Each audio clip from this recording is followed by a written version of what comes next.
Hello! So shoutout nga pala kay Popcorn Hub Gaming 4065, kay Asnawe Mabini 8123, and kay The Prey, no? Kasi nagre-request sila na i-testing raw natin tong Nintendo Switch 2 sa NBA 2K25. So actually guys, di talaga ako naglalaro ng NBA. Huli kong nilaro na NBA, hindi pa siya 2K. Ang nilaro ko ba doon dati is yung NBA Live, o yung tuwing naririnig mo tong EA Sports. It's in the game. So ngayon lang ulit ako guys maglalaro ng NBA. So, para sa request nyo guys, pakita natin.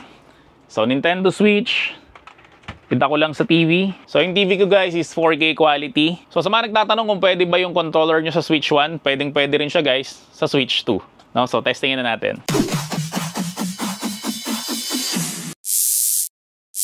So talagang binili ko pa to para sa inyo. So guys, again yung TV ko is 4K quality. Sakto to guys sa Nintendo Switch 2 kasi ang Nintendo Switch 2 is 4K rin yung kaya niyang i-project.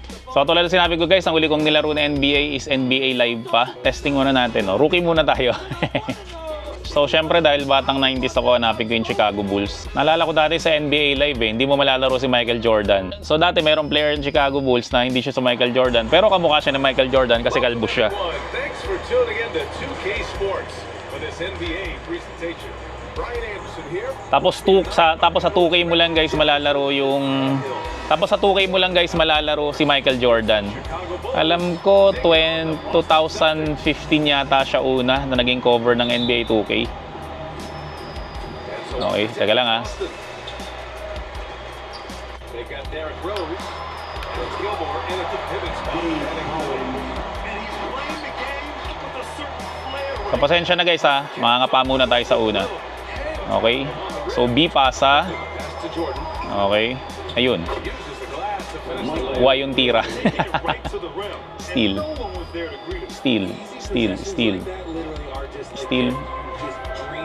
Ayun palit. Okay, pasensya na, nangangapa. Okay. Yun, rebound. So ito guys yung napansin ko sa pagte-testing ko ng Nintendo Switch 2. So katulad nung sinabi ko nung nakaraan, kung kailangan mo ba ng Nintendo Switch 2. So kung nilalaro mong game is pwede namang sa Nintendo Switch 1 o hindi siya exclusive sa Nintendo Switch 2. Mas maganda guys, dun mo na lang laruin. Kasi makikita nyo dito, yung camera ko is nakaset sa 60 frames per second. Pero ang nakikita kong frame dito is 30 frames per second lang. Tapos yung graphics niya hindi ganun kaganda. Kasi itong game na to is pang Nintendo Switch 1. You know, hindi siya ganun kaganda yung graphics niya guys, no? So itong graphics na to guys, makukuha mo rin to sa Nintendo Switch 1. Tapos yung frames per second niya, ito rin yung sa Nintendo Switch 1, no? So 30 frames per second lang. So siguro magre-release ang 2K o baka sa next na 2K25 na meron na siyang 60 frames para sa Nintendo Switch 2. Pero sa ngayon guys, kung NBA na 2K25 yung lalaruin nyo, wag kayo bumili ng Nintendo Switch 2. Kasi same lang rin to kung ano yung gameplay niya sa Nintendo Switch 1. So parehong-pareho, graphics, frames per second, walang iniba. So sana nga mag-release ng patch yung 2K para sa 60 FPS ng NBA 2K25 para sa Nintendo Switch 2. So hoping lang tayo or baka next na yon sa 2K26 na yon kasi pinatira ko si Rodman sa labas. Saan na nga ba tayo? Nawala na tuloy ako. Boom. Yan. Kasi guys, ang 2K25 naka-sale siya ngayon. Nabili ko to ng $8.99 o $9. So kapag kinonvert mo yon is mga less 500 pesos. So naka-sale siya ngayon. So sigurado yan pa nag-sale yan ay maglalabas na yan ng bagong 2K.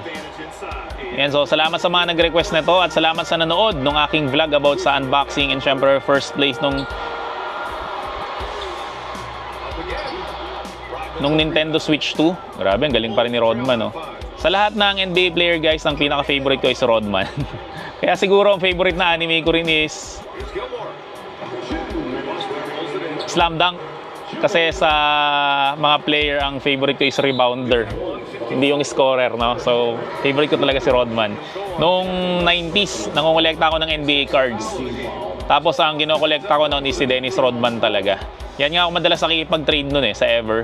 Yan, so again guys, pasensya na sa aking gameplay kasi hindi talaga ako sanay maglaro nitong 2K. There's a minute 54 left in the first quarter. Brown passes to White. Back to Brown. Ang alam kong huli kong nilaro na NBA Live is 2002 or 2004.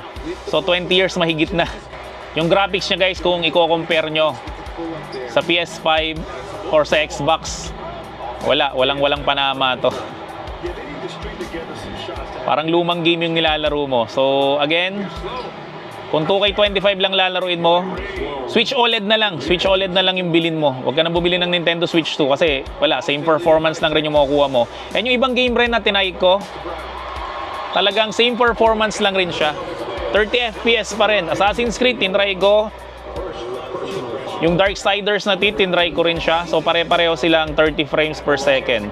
Pero may mga games naman sa Nintendo Switch na meron na siyang patch or yung parang Nintendo Switch 2 version, kamukha ng Zelda. So kapag in-upgrade nyo siya, syempre may additional na bayad yun, makakuha ka na mas magandang graphics and syempre mas magandang frames per second. Pero ba't kailangan pang bayaran, no? Yan o, nakita nyo yung mga player dati, puro salaksak talaga sa loob eh. Ngayon, ang NBA usually 3 points na yung ginagawa eh. Pero syempre nga naman, di ba? Parehong tira. Kung makashoot ka, 3 ka agad, so lamang ka ng isa. So, puro 3 rin tayo dito. Jerry Sloan? Outside to Butler. Shoots over Brown. Wala pa rin. So it's busted. Okay. And it's mostly due to their superb shooting. They've wasted very few possessions. So yun guys, so maraming salamat ulit sa mga nag-request na i-testing natin yung 2K25 sa Nintendo Switch 2. And kung may iba ka pang request na mga game, no, so i-comment down below mo lang. Pero guys, wag nyo nang i-request yung mga malalaro mo rin sa Nintendo Switch 1, no, kasi same gameplay lang rin siya. Tinesting ko siya eh. Yun lang nga, medyo na-frustrate ako nung tinesting ko yung mga old games ko na galing doon sa Nintendo Switch 1. Tinry ko siya guys sa Nintendo Switch 2, no, so same result lang siya. Katulad nitong NBA, 30 frames per second. And yung graphics niya guys, no, hindi siya pang next gen na graphics eh. Hindi talaga eh. So kung i-compare mo to sa PlayStation o sa Xbox, sobrang layo ng pagitan talaga nila. So guys, pinalitan ko lang yung pangalan ng aking channel, no, kasi may nagsabi nga na baka nga raw makapiright ako. Kasi yung Hardware Syndrome is banda talaga yan ni Francis Magalona. Pero isa rin yung condition kung saan lahat ng gadget ay gusto mong makuha. So kaya ako pinangalan doon. So papalitan ko siya guys, gagawin na natin siyang Gadget Syndrome. Malay nyo kasi guys, so lumaki tong channel na to, so sayang naman kung makaka-copyright ako. So again guys, from Hardware Syndrome, gagawin na natin siyang Gadget Syndrome. So kung nagustuhan mo naman tong video na to, no, syempre subscribe mo na rin dito sa my channel ko. I-like mo na rin tong video na to at syempre i-turn on mo na rin yung notification bell para lagi ka updated guys sa mga gadget content. So maraming salamat ulit sa inyong lahat. See you on my next vlog and bye!